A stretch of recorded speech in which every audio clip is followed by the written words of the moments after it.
news hour, and let's kick start it off from there to give you the updates happening from the world of business. And as we kick start it off, we start from the Uganda police, which has said that the ADF terror threats against Ugandans are still on ahead of arrest of Twaha Seguja, an ADF courier who was found with bomb-making materials and other detonating machines in Nakwade in Kampala. At a press briefing, Fred Enanga, the police spokesperson, said that upon the arrest, they recovered other more dangerous weapons like grenades, AK-47 guns and explosive boosters, among others. This and more as Pedersen Mumbere reports. In November 18th, there was panic in the Kampala Central Business District following twin explosions at the IPS building opposite Kampala City Authority and Central Police Station that claimed people's lives and others wounded.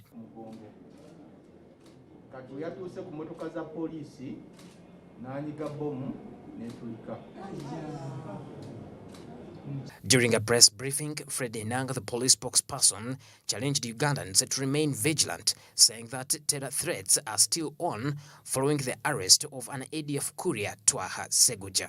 Enanga says that upon arrest, they recovered dangerous weapons like grenades, AK-47 gun and explosive boosters, as well as bomb-making materials. Continue to disrupt plans by the ADF terror cells to carry out more deadly attacks inside the country. You are aware at the beginning of last week, we informed you of an arrest we made on Isma Chiemba, a 24-year-old suspected terrorist and member of the ADF terror cell in Rweza, where we recovered an assortment of terror-related exhibits. Additionally, on the 2nd of December, our task teams managed to track down and arrest Twaha Seguja, alias Kisembo Joseph, a 37-year-old male adult and resident of Nakwade village, Nakabugo parish in Wakiso district. We established that the suspect came to Kampala in 2007. Enanga notes that if they had not recovered these materials, the outcome would have been dangerous and devastating to Ugandans. As a border rider, it is after 11 years in 2018 that he was recruited in the ADF ranks and went to the Eastern DRC for military training. And in furtherance of the ADF plans of attacking Ugandans, he sneaked back into the country with an AK-47. Which was registered in, it is a Congolese gun. And he started carrying out assignments and the tasks given to him by Medi Nkalubo. You know, Medi Nkalubo is one of the ADF collaborators who is wanted. He also calls himself Benjamin Abubakar Saleh, and he's on our wanted list. Security agents have done several operations. Recently in Kampala, they shot and killed a 36-year-old suspected terrorist arrested in the ongoing counter-terror operations. Adam Matovu, a resident of Tula Zone, Kawempe 1 Ward, Kawempe Division, was shot and killed after he allegedly jumped off a petrol vehicle and tried to escape while being escorted to the Special Investigation Divisions in Chireka. And these two sets of recoveries and arrests within the week have definitely dealt a very big blow to the ADF terror cells inside the country. The suspect, Twaha Seguja, was the main courier.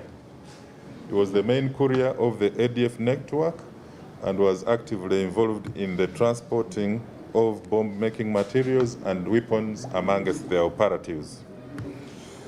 He had newly shifted in the area where he had spent only 2.5 months, that is beginning 15th of September 2021. In the same press briefing, police threatened to arrest those dealing in expired gas cylinders and set safety precautions. This follows a gas cylinder explosion in Mbarara City. Directive of the Inspector General Police to the Director, Fire and Rescue Services for him to liaise with the Ministry of Energy to widely disseminate information on safety precautions regarding usage of gas, and to also jointly enforce the safety regulations by ensuring all gas dealers and operators, including welders, have licenses, they have good ventilation and capability to operate in a safe manner. Any cylinder that does not meet the specific requirements will be pulled out of circulation. To gas users, that is people who use gas cylinders or gas in homes and businesses, they should know how to maintain their gas by doing the following. Credible information has it that gas cylinders expire after 5 years. Benson Mumbere, Smart 24.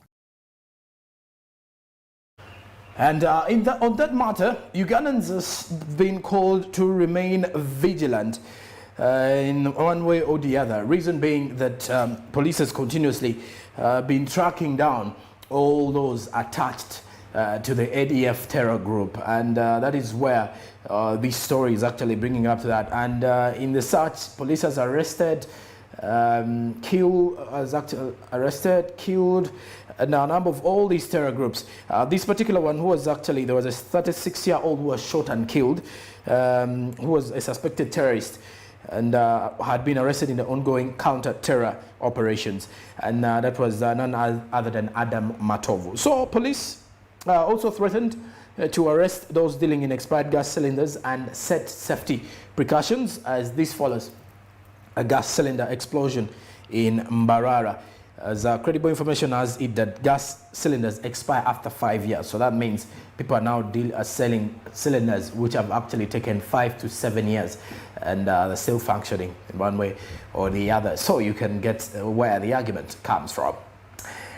And away from that, meanwhile, let's move on to the other story, as the ICT Minister, Dr. Chris Baryomunsi, cautioned Ugandans on the Omicron variant, and this was while he was speaking during the listing of MTN Uganda on the Uganda Securities Exchange. Baryomunsi said that the Ugandan scientists are still studying the characteristics of the variant, but cautioned the Ugandans to be very vigilant of the said matter. More of these details. As countries come to terms with the new Omicron variant, it has created tension among nations, and this has led to new travel restrictions and bans, especially on travelers from some African countries. Speaking during the listing of MTN Uganda and the Uganda Stock Exchange, Dr. Chris Baryomunsi said that scientists are still studying the characteristics of the variant, but cautioned Ugandans to be vigilant. For us, as of now, we have not taken a decision which is knee-jerk, like some countries have taken. Why it is important for us to keep a close watch. So the scientists are still studying this variant to appreciate its characteristics, but there should be no cause for very big worry as of now. The decision we have taken so far as a government is to strengthen surveillance and remind you of the need to keep and follow and observe the SOPs, which we've been announcing, putting on masks correctly when you are in public. Baryomunsi further said that the government has introduced mandatory testing for whoever is getting into the country, both at the airport and other border points, and with the cases so far recorded, the positives have been for the Delta variant, haven't received any Omicron case. Introduced mandatory testing for all incoming travelers into the country.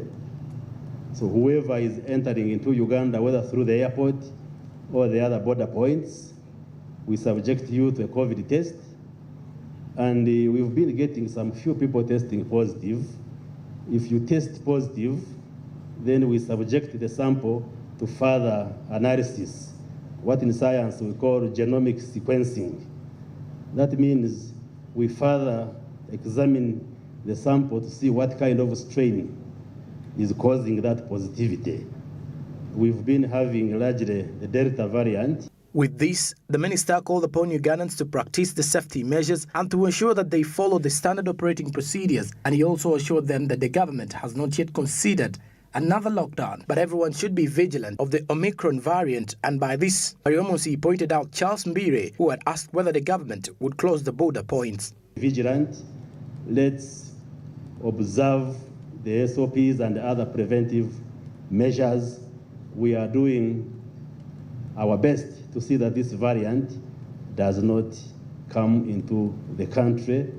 But if there are any new developments with regard to policy measures which we shall announce, we shall definitely be telling the country. But to Mr. Charles Mbire, for now, we are not crossing out anybody. We are not crossing our border points, but we are working together with experts to observe the properties and characteristics of this variant. Omicron variant was first identified by scientists in South Africa on November 24th and labeled a variant of concern by the World Health Organization. Evidence suggests that the new Omicron variant may be more transmissible than the already highly transmissible Delta variant, with the European Center for Disease Prevention and Control referencing the variant's immune escape potential and potentially increased transmissibility advantage compared to Delta.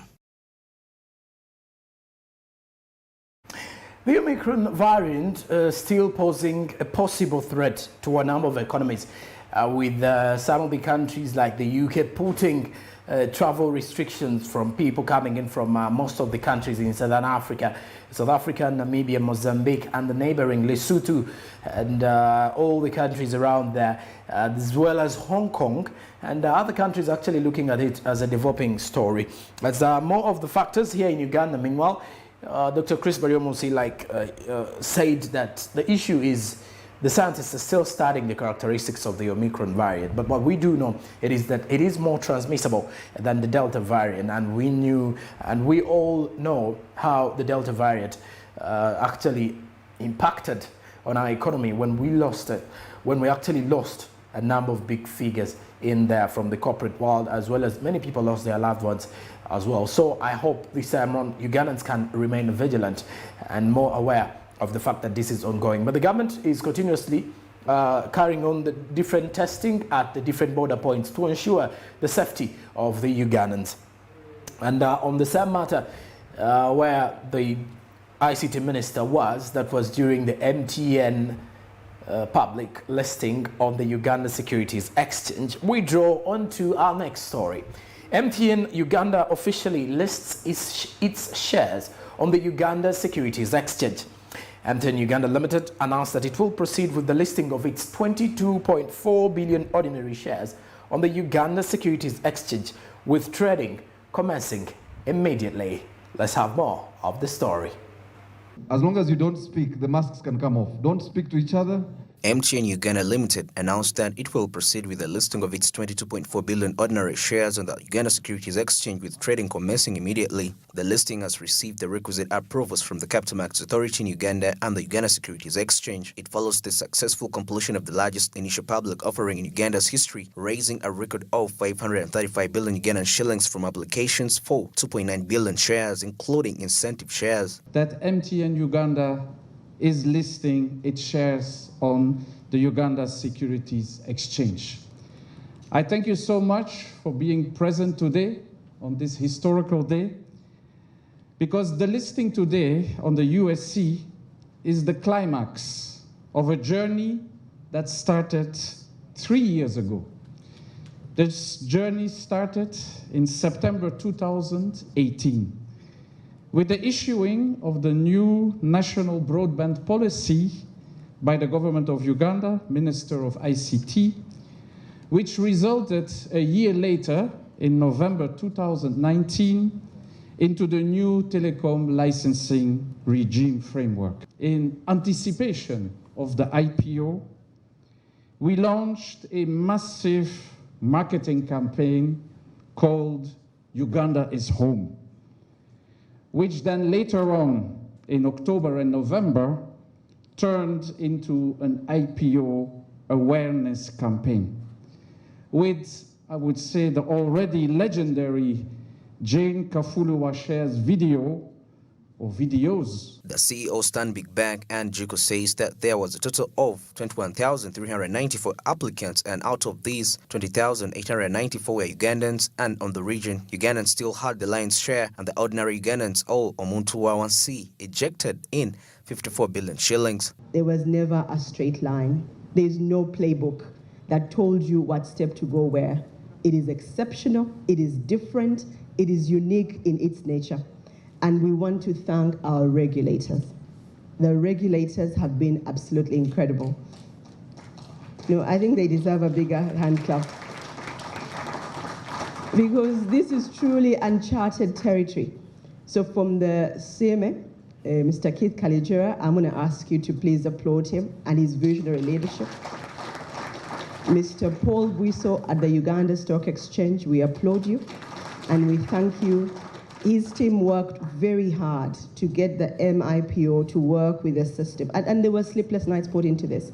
And for being bold and inspirational, Paul, we thank you and your team and we applaud you. Meanwhile, Paul Buiso, the CEO of Uganda Stock Exchange, says the response was very positive with the fact that it's the largest IPO in Africa. This year, it also attracted the ordinary Ugandans who bought a lot of shares.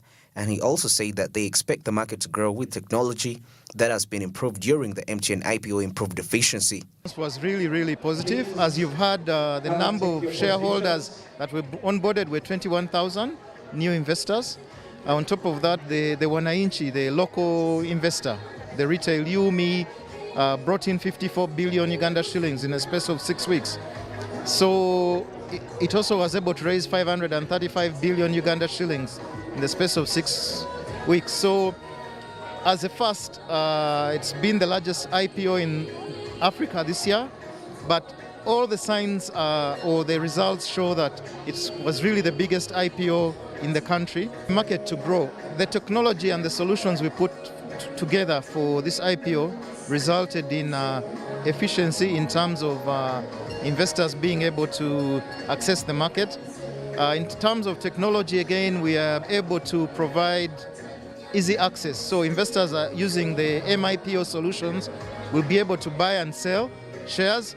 That will be in a couple of weeks. We'll make the announcement formally, and we think that is the way to go. With listing, Uganda's Capital Markets Authority hopes to attract foreign capital, especially from global fund managers.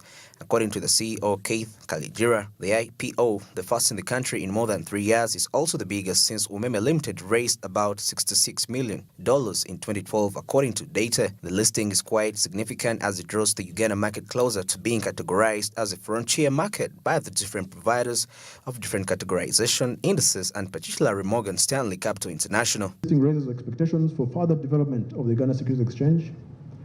I will not try and go into the figures this time. All I can say is that the market cap, the number of shareholders onboarded, the size of the offer are all records set by this listing. The listing is quite significant as it draws the Uganda market closer to being categorized as a frontier market by the different providers of categorization indices, and particularly Morgan Stanley Capital International, as I mentioned earlier. The listing reduces the ownership of MTN Group in MTN Uganda from 96% to 83.05%. It is in line with the MTN Group's strategic priority to create share value, partly through ensuring broad-based ownership in all operating subsidiaries. This aligns with Uganda Communications Commission new licensing requirement for broad-based ownership by Ugandans, with compliance deadline of mid-2022. 22.4 billion shares on the Uganda securities following a successful initial public offer IPO. And this is a big deal for the government and the people of Uganda. With this transaction, Ugandans now have a stake in one of the notable growth sectors in the country.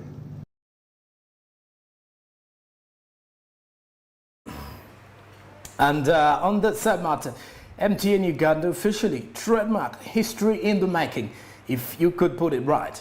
As MTN Uganda, the biggest initial public offering this very year, the biggest IPO in Africa, on the continent this very year, and the biggest still on the East African Community Bloc this very year. The largest in Africa, rather, they are the largest in Uganda since that of Wumeme. So it is a milestone for MTN in Uganda, as MTN believes Uganda is home. And congratulations to MTN after this huge milestone.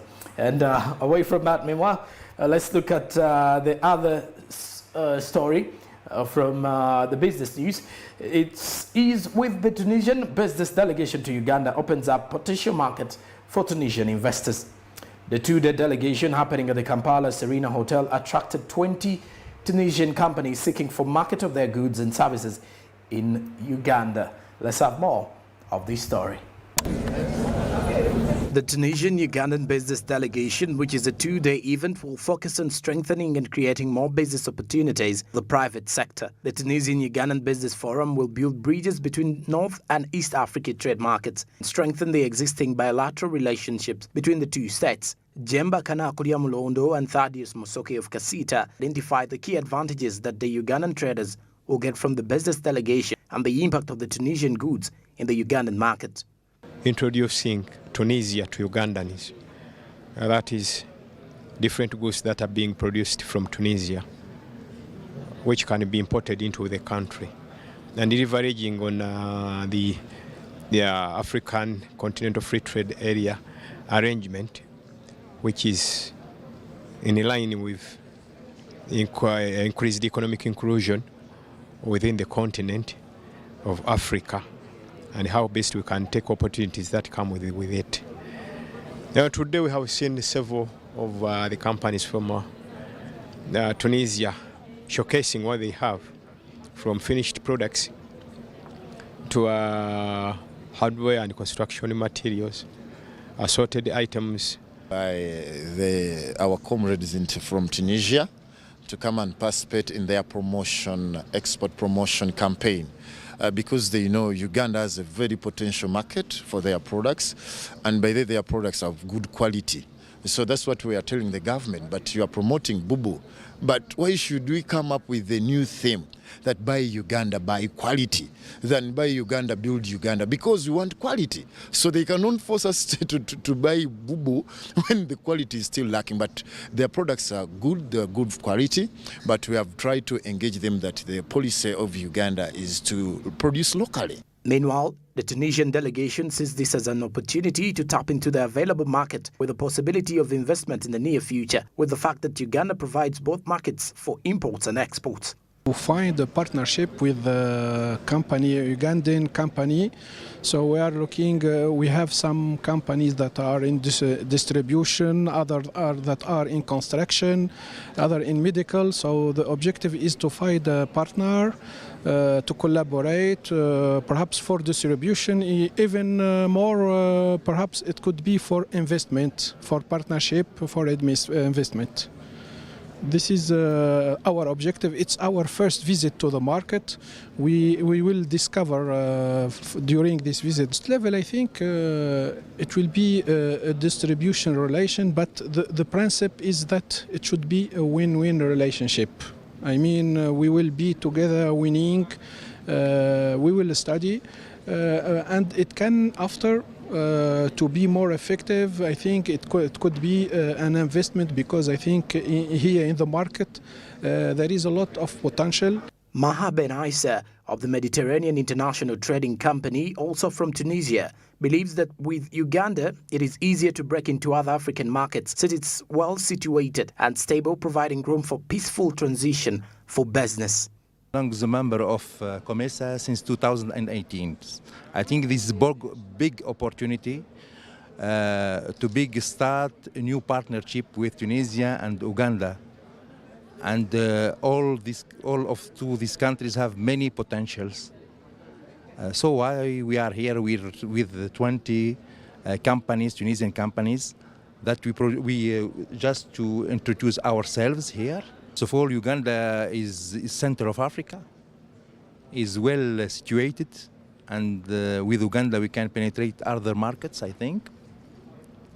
Also, I think the situation in Uganda is stable, and you know, for trade and for investment, we need. On the other hand, the ambassador of Tunisia to Uganda, His Excellency Mohammed Salim Hafousi, noted that this forum is going to strengthen the relations between Uganda and Tunisia and this will create awareness of the business opportunities available for both countries. The investors come to this beautiful country, first of all, to show the willingness of Tunisia to strengthen its relations, cooperation relations with Uganda. Secondly, we are African countries, and unfortunately we don't know much more about each other. We know about football teams, about sports teams, but unfortunately in business we don't know what are the potentialities, the potential of each other, and we don't know about the comparative advantages of each other. He also said the forum was meant to take place last year. Due to COVID restrictions, it was pushed to this year, and also acknowledged the fact that Uganda is doing well to curb the spread of COVID-19. But this event was scheduled last year, but because of the COVID-19 pandemic, so we postponed for 1 year. And even this year, when we are really preparing for the organization of this event, unfortunately there was a resurgence of the COVID-19. But because really we were willing to deal with our brother and sister here in Uganda, so we maintained our first program, and we said we are courageous as Africans, so we need really to maintain the program and to do that, and knowing that here in Uganda, for the authorities in Uganda is one of the African countries that ratified under the AfCFTA, the African Continent Free Trade Area, as this agreement provides the private sector in Uganda more opportunities to have access to wider markets, exchange of technology and socio-economic innovations between African countries. The Tunisian Business Delegation to Uganda Forum was officiated on 5th December and will end on the 7th of December. All right, and on that particular matter, you can draw the line if you're a Ugandan investor and you're a Ugandan entrepreneur. The chances are there, available for you to stick to it and get the available opportunity. The Tunisian goods are here, and according to the Casita officials, they're good quality. And promoting it here in Uganda is creating a market and awareness for the Ugandans to understand that, hey, the Tunisian markets are here, and rather the Tunisian products are here, and it's time for us to utilize them as well. So the Tunisian investors realize that Uganda is centered and well situated in the place, and in regards to the security matters, it is more better than any other country, and that is why they actually realize they can use Uganda as an opportunity to strike in terms of the business opportunities arising. Okay, away from that, that is it from the News Hour. When we do return after the break, we head into topical analysis and later on the book review from Hamish Chigundo. This is Smart Men's Business.